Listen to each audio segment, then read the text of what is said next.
David Berkal and Cathy Wassenaar. Welcome to the conversation today. Thanks, John. It's a real pleasure to have you both. David, you're joining us from Toronto. Cathy, I apologize. You told me, but I forget. Where are you joining us from? Southwest Florida. Southwest Florida. Wonderful. And I'm south of Salt Lake City in Utah. So we're kind of all over the place today, scattered across the northern hemisphere here in North America. Today, we're going to have a fun opportunity to chat about the impact of acquisitions on company culture.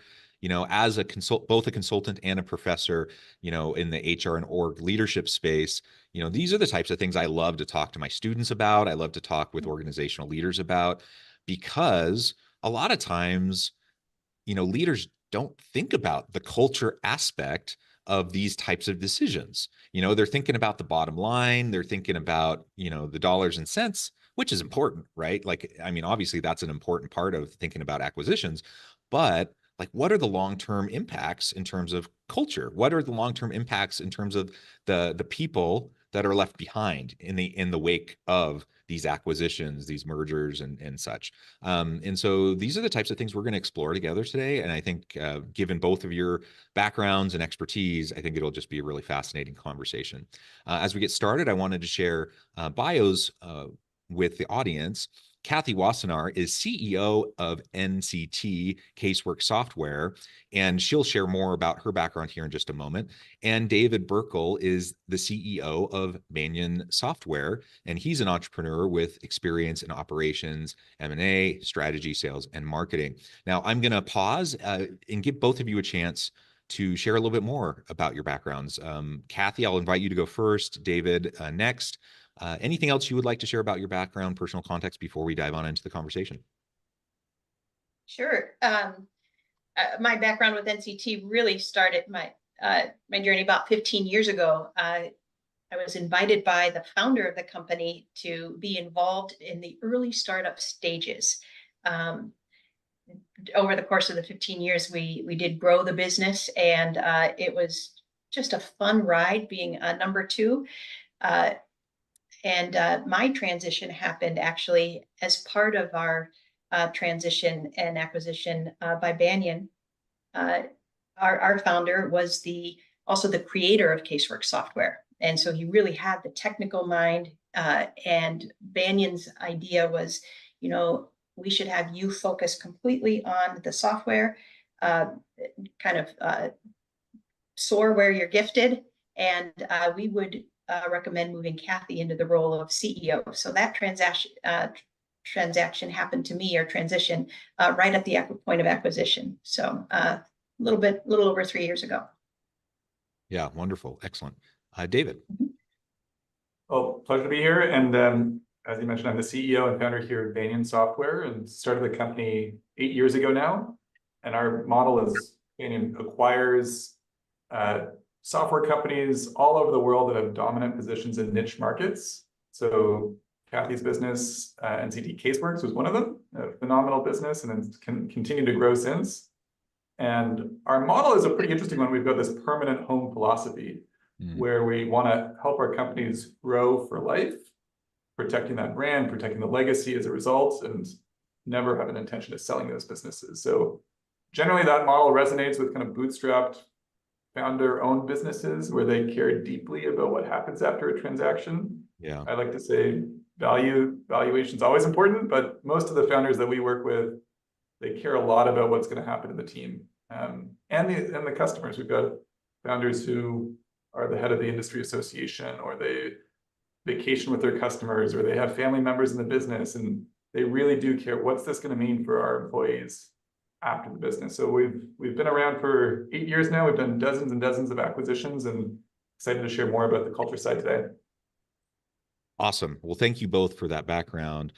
Oh, why don't we just jump on in, based on your experience, you know, give us a high level kind of overview of where you think, you know, these major impacts are around acquisition, you know, the impacts on company culture.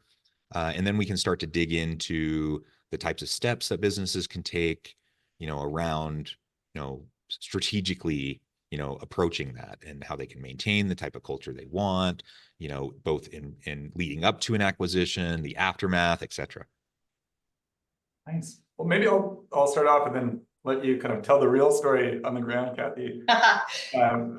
I mean, I would probably compare and contrast a typical acquisition with the approach we try to take. And it's very normal in my mind for an acquisition to create a lot of fear, a lot of anxiety, a lot of disruption to a business that is so normal and it's almost expected. I think if an employee has lived through an acquisition before, there might be good reason from their history to say, yeah, I'm worried here. If a company is being acquired by a competitor, they're often looking to cut jobs. They're looking to often assimilate the brand and the culture on day one. If it's being acquired by a traditional investment firm, there's a clock that starts ticking for that new owner to say, we've got to sell the business, typically in a few years, and let's drive the change as fast as possible to make that quick return. And that can cause a lot of damage in the wake. And our approach is a little bit different. We've got this buy and hold approach that I mentioned. So we're buying typically healthy businesses, we're holding on to them forever, and we want to help them grow further. So it's a bit unique. And the approach that we've taken is having a very decentralized operating philosophy. So we've got dozens and dozens of businesses, and they largely remain as standalone entities. So they've got their own unique brands. They've got teams like the one that Cathy runs. That minimizes disruption a lot. It retains that kind of entrepreneurial culture, empowers the leadership team. So that's what we feel is important for us. You want to try to preserve that unique identity. There's something that's working. And step one is don't mess that up. And then add on unique resources, new expertise. But, we do often find that an acquisition, at least in our world, can bring new ideas, can create some new energy in the organization. So it's not all bad. It doesn't have to all be bad. But I think there is good reason for employees to typically be concerned and have some anxiety at that point in time. Yeah, for us, when this transaction happened, 100% Vaughn, the founder of our company, and me, he relied on me as the right arm all those years, but we're looking to preserve the culture, the people, and our customers. He absolutely focused on doing what is best for customers and for the people in our company.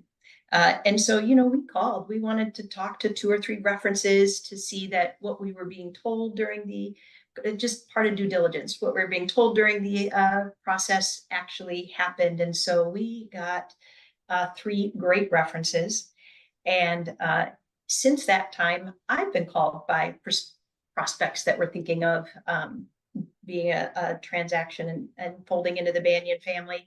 And what I tell them is that 100%, we are better off today than we were before the transition. And what that looked like, was there fear in our team? We have a great team. We had one guy who said, Cathy, are you staying? And I said, I'm staying. And in fact, we talked about the transition and my new role. And he said, then we're all staying. And everybody nodded, and it was just a great rally. And I would say this, 100% of our customers have stayed, 100% of our team has stayed, and we have been freed up to do things with the business. We had ideas about what we wanted to do, but there's risk involved with growing, right? Well, when that risk is spread out with Banyan, somebody with much bigger shoulders than we had, all of a sudden those risks just look like fun challenges. And so we have really flourished for a number of reasons. And I would say one thing I think you do exceptionally well, David, is you hire great people. You have been kind of an intangible encourager and optimist side of you, but you hire like-minded people. And so when I go into, my touch base with my operating partner weekly or bi-weekly now, it's a, how can I help? Hey, what are your pain points? How can we help? What can I assist? And it immediately been introduced to a network of really, a cohort of other CEOs, founders, but also the operating partners who have a ton of skill, experience. They've been through this, they've grown companies, they've experienced all of these pain points. There's absolutely nothing new that I've experienced that people on David's team haven't already gone through many times. But so we've acquired a fan base and a whole group of people that want to see us do well. And it's just kind of like a win-win-win situation. Are there any things that perhaps either from your personal experience or as you've seen these acquisitions happen, outside of your personal experience, but, in other spaces that you would say, as a caution or red flag that organizations should try to avoid when they're going through the acquisition process, in terms of, the kind of toxicity that can occur, or the damage that can occur, to unnecessarily disrupt a company culture? I certainly have. We've kind of heard stories from lots of folks in our network, but I think to me it comes down to a couple core things. One is communication, right? Like, can you just be open, be honest with folks? It can be a scary time, and so people want information and they want honesty, and just tell them as much as you can and as best as you can and as clearly as you can. I'd say change is normal in any business. It's not that there's no changes that are ever going to happen. That's not reality. Every business, whether it goes through an ownership transition or not, is going to have changes. But just tell them what they can expect. And we have kind of a great process for doing that through a town hall and kind of first 100 days. And then I'd say listen to them, right? Spend that first 100 days listening.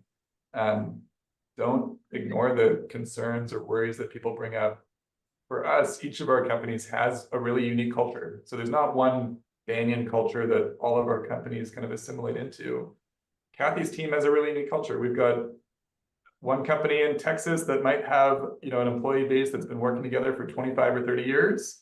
And we've got one company in Auckland, New Zealand that might have more of a startup culture. And so don't take a cookie cutter approach, would be my advice. Listen, communicate, be flexible. Try to keep what people love while improving on it. And if you go in with too much of a heavy hand and too much of a quote unquote playbook, of how to do an acquisition, I think that's where people go really wrong. Yeah, I really do think that communication piece is super key. And my guess is most people don't go in thinking they're not going to communicate. I think most people think they're communicating well, actually. But you really have to over communicate. You really have to go in and try to, whatever you think is the proper amount of communication, you probably have to like square it or cube it, Yeah. No, 100%. And because it's just the heightened level of fear, and anxiety and stress around this period of time, and people don't like change, and all of these things, right? And so people start to fill in the gaps, they start to gossip, they start to ruminate, and so you just have to communicate and over communicate. Yeah. And that will really go a long way to build and maintain trust, because that's one of the things I think when a culture is built on trust, and when you're going through this acquisition process, that can quickly erode if people don't feel like you're being straight with them, if you're not being transparent with them. And it honestly doesn't even matter what your intention is. Like you may have the best of intentions, you may be trying to communicate, you may have the best intent for the best interest of your employees at heart. None of that actually matters if they don't feel it, if they don't sense it. Yeah. And so you have to really go overboard, I guess, is what I'm saying. Agreed. I think too, for our team, it was really helpful for them to know they had a path for a future. At NCT, we're a little company. I don't know, I think we had 15 people when we were acquired. Well, that's, where's my career going to go in that? But I told everybody, take a look around, because we're going to be growing. I just got to step into a new role, have a new challenge in front of me. And this is the team that we're building on. And so as we grow, you're going to see roles open up. And if those are things you want to do, we want to prepare you for them. And here's what I'm telling everybody. I don't want to lose a single soul, but if we lose you from NCT, it's got to be to another Banyan company, because if you don't see the opportunity for you here, you got to know there's an opportunity for you within the ecosystem. And our team has grown. We're developing people into those next roles and hiring generally. Well, we've hired a variety of roles, I guess, in the past few years, but we've sure seen our team benefit from the opportunities that they've had to grow to. Yeah, and I just add on that, I think I couldn't agree more what you're saying, Cathy. How can you kind of frame the future and tell people about the great things that are to come, the positive changes that are to come? And John, I mean, we have a process for what day one looks like, what day two looks like, being able to answer those questions, having those side conversations. But I think the magic happens in the hallway conversations with their managers, during that first week, 2 weeks, a month, 2 months later, and people just say, what has changed? Do I trust this new ownership team, perhaps a new leadership team? And I'm sure that what Cathy's talking about is where the rubber meets the road in reality. Like, do people feel excited about the future? Yeah, well, and that kind of gets to my next question, I guess. What should companies avoid post-acquisition? So, we have a general idea of like what we should be doing to maintain culture, leading up to the acquisition. The acquisition takes place. After the acquisition, we're trying to hold it together. We're trying to maintain culture. I thought, David, you had a great comment earlier about, allowing these individual organizations to maintain some of what made them great and who they were, while also bringing them into the fold and so not being heavy-handed, but also bringing them in and building upon what they have, right? That's important. But then, what are some of those most common missteps, and what should we be avoiding that would really disrupt the culture post-acquisition? I'll start, and happy for you to add on, Cathy, but I think one of the biggest things and one of the areas that we focus most on is, do people still have autonomy, right? When they think about what it looks like to show up to work every day, are they able to continue making decisions? In my mind, these are people who are closer to customers, closer to, what's actually needed in the market. And I've seen so many situations outside of Banyan where once a company is acquired, all the decisions get centralized up into the kind of mothership somewhere far away. It just erodes trust so quickly. So for us, this decentralized model, having really empowered leadership teams at each of our businesses that can make those decisions, that's what keeps culture really strong. And empowered, having a sense of empowerment is what makes work fun. I think at the end of the day, you want to be able to make decisions that matter and have work that's meaningful. So we track really closely eNPS scores, employee satisfaction scores, and we want to see employees more engaged 6 months out. So just add that, are you actually measuring this? Do you have some way to say what is happening in the business? What's the pulse of employee culture? Because if not, you're just going on anecdotes and you're looking at lagging indicators like, are people leaving the organization? Yeah. I'm trying to think of what I would add to that, but not very much, actually. I think what would we avoid and what's changed? Really for us, I think the team, the employees haven't seen material changes. There's they're a little bit insulated from it in that they're not meeting with Banyan every day. I'm meeting with Banyan on a, bi-weekly basis and things like that. What they have seen change, they think is really beneficial. Things that I couldn't do on my own. I'm a better leader because of what I've learned from my mentor. So we have better things happening in the company, things that, either A, we had thought of before and weren't able to execute on, or B, new things that were brought in as ideas that we've been able to execute on. Things that Banyan has done for my team, we've had leadership seminars, and that just lets, it's just staff development, right? People want to be growing. your A players for sure want to be growing and learning and knowing that their skills are staying relevant.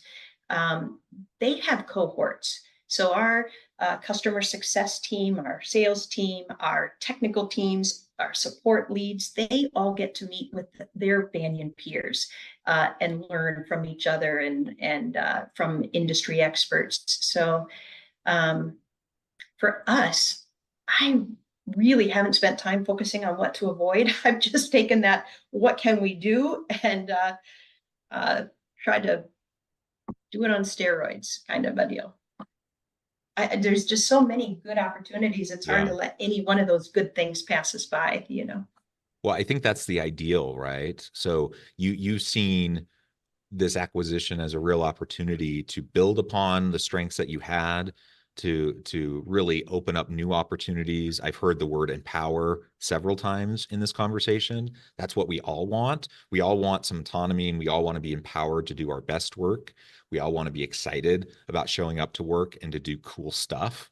And nobody wants to be micromanaged. Nobody wants, to have some sort of centralized control over what they're doing, and whether we're talking about an acquisition or anything, nobody wants that. So, what I'm hearing, it sounds like almost the ideal that anyone would hope for, whether we're talking about an acquisition or even just a restructure in any organization.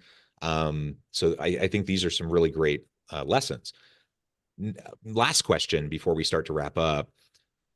What would you say, like, how does Banyan provide, a really great permanent home for successful enterprise software companies, their employers or their employees, their customers, anyone listening who might be even considering that as like an option, like a future home? Like, how would you respond to that? I'm happy to take this one. I think we blend a few things in a unique way. And so one is this idea of being a permanent home. I think we aren't going to resell our businesses down the road, and we're here to preserve that unique legacy, the cultures that have really been important up until that point of a transition. Then how do you add on resources and support on top of that? I think two would be the just huge focus on talent that we have. It's in our, we're talking about software businesses in our industry. It's the lifeblood of a software company. So how can you ensure that teams are empowered, to use that word again, John, to continue leading the business, to have that stability for employees, for customers? Again, the idea of having really strong employee satisfaction scores across the board is a testament in my mind to that model. We want to build rewarding, empowering workplaces. And a lot of that comes through that sense of autonomy.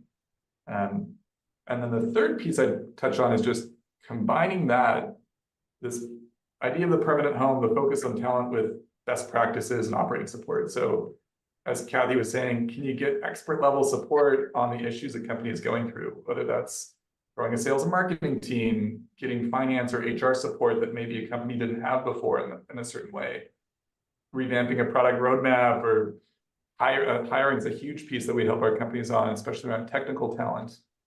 So these are massive needle movers. I mean, for a company Cathy's size, or for some of ours that are even larger, how can we add that kind of best practice, that operating support on top of that, on top of what's working so far? Yeah, I love that. Cathy, anything you would like to add? I'm going to let it sit right there with what David said. Perfect. Well, thank you both so much. I note the time. The time has flown by. I need to probably let you both go and get on with your busy days. But before we wrap things up, I just wanted to give you a chance to share with the audience how they can get connected with you, find out more about your work, your teams, and then give us the final word on the topic for today.